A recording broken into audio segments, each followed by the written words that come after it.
खबरें जो आपको सीधे जोड़ती हैं हमसे, जिनका आपकी जिंदगी पर होता है सीधा असर। खबरों की वही तस्वीर, बिना बदले बिना डरे, जज्बा सच का लिए, सच दिखाते हैं। मुख्यमंत्री का एक दिवसीय जोधपुर दौरा। मुख्यमंत्री श्री भजन लाल शर्मा ने किया विधायक शिक्षा का साथी और मातृवन योजना का शुभारंभ। जोधपुर 26 जून।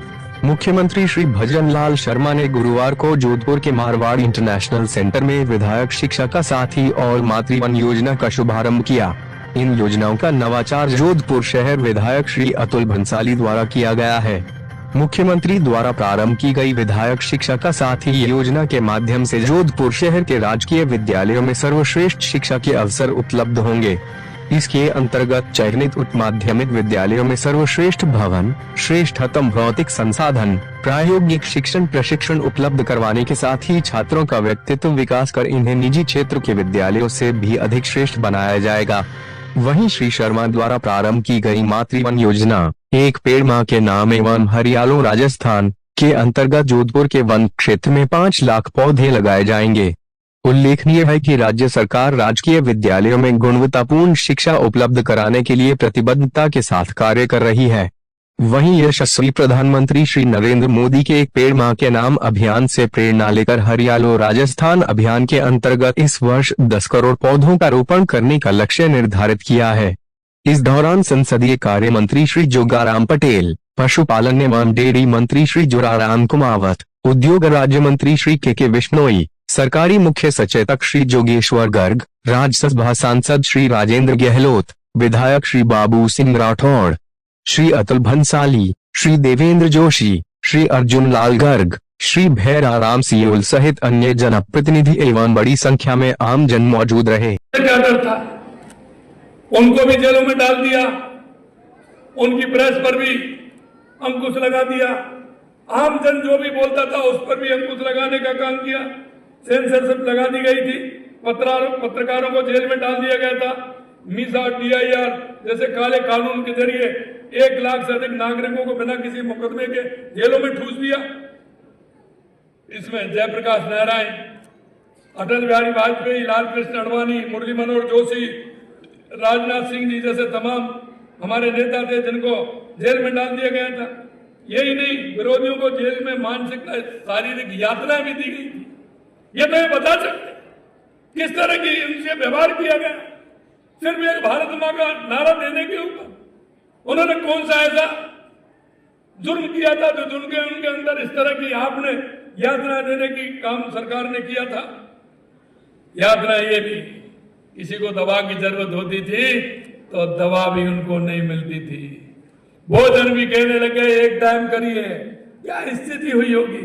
मैं धन्यवाद देना चाहता हूं हमारे लोकतंत्र सेनानियों को कि आपने जिस तरह से उस समय आप पर जो प्रहार किए गए थे उनको सहते हुए इस देश के लोकतंत्र को मजबूत करने का काम आप लोगों ने किया। राजस्थान में भैरव सिंह जी शेखावत साहब, श्री जगदीश प्रसाद जी महतो, सतीश जी अग्रवाल और हमारे जोधपुर वाले राजेंद्र गहलोत जी तो हैं। लोग कहते हैं कि कोई इनको इतनी यातनाएं दी थी, इनके शरीर पर इतनी चोट थी कि कोई गिन नहीं सकता था। इस तरह का आलम उन्होंने किया। मैं आपसे इतना कहना चाहता हूं, लेकिन मैं धन्यवाद भी देना चाहता हूं हमारे उन संगठनों को जो राष्ट्रवादी संगठन है, RSS, जनसंघ, ABVP के कई संगठन प्रतिबंध लगा, उन पर प्रतिबंध भी लगा दिया, लेकिन उन्होंने फिर भी अंडरग्राउंड रह करके काम किया। हमारे देश के यशस्वी प्रधानमंत्री नरेंद्र मोदी जी ने पूरे देश के अंदर ये अभियान चलाने का काम किया था। ऐसे बहुत सारे हमारे लोग हैं जो अंदर थे, वो तो थे ही, लेकिन बाहर जो लोग थे उनके परिवारी जन थे, उन्होंने भी इसमें बहुत बड़ा काम किया था। लेकिन मैं इतना कहना चाहता हूं कि उनकी अधिकारशील आपातकाल में कांग्रेस ने हर आलोचक, हर असहमति और हर विपक्षी विचार को विद्रोह बताकर कुचलने का काम किया। मैं अंत में आपको इतना कहना चाहूंगा मेरे भाई और बहनों, ये कांग्रेस के आपातकाल के दमन चक्र ने साबित कर दिया कि जब जब उनकी सत्ता पर संकट होता है तो वे संविधान और देश की आत्मा को ताक कर रखने पर हटते नहीं हैं। आज 50 वर्ष बाद भी कांग्रेस उसी मानसिकता के साथ चल रही है। आज सिर्फ तरीकों का बदलाव हुआ, नियत आज भी तानाशाही की है और वो तानाशाही की नियत उनकी आज भी नहीं निकल रही है। आज भी कांग्रेस शासित राज्यों में कानून की व्यवस्था हाल ही में हुआ विरोध का दमन, धार्मिक तुष्टीकरण किस तरह से चल रहा है। अभी हमारा 23 तारीख को डॉक्टर श्यामा प्रसाद मुखर्जी जी का बलिदान दिवस था। मैं आपसे कहना चाहता हूं, कब आएंगे, उनकी शादियां छूट गई थी।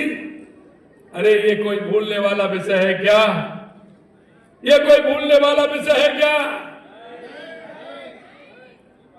जिसकी फटी नहीं बेवाई वो क्या जाने पीर पर आई।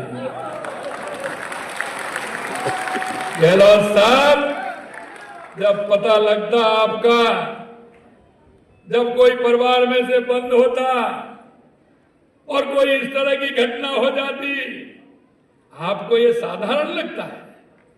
आप इसे साधारण कहते हैं? आपको अपने आईने में देखिए, देश की जनता से पूछिए कि उसके साथ कितना कुटाराघात हुआ सिर्फ एक कुर्सी के लिए। आप कुर्सी के लिए क्या क्या कर सकते हैं ये देश की जनता जानती है। देश की जनता भली बात जानती है कि आप कुर्सी के लिए कहां तक गिर सकते हैं। आपने देखा है आज स्टार्ट कहां से हुई है?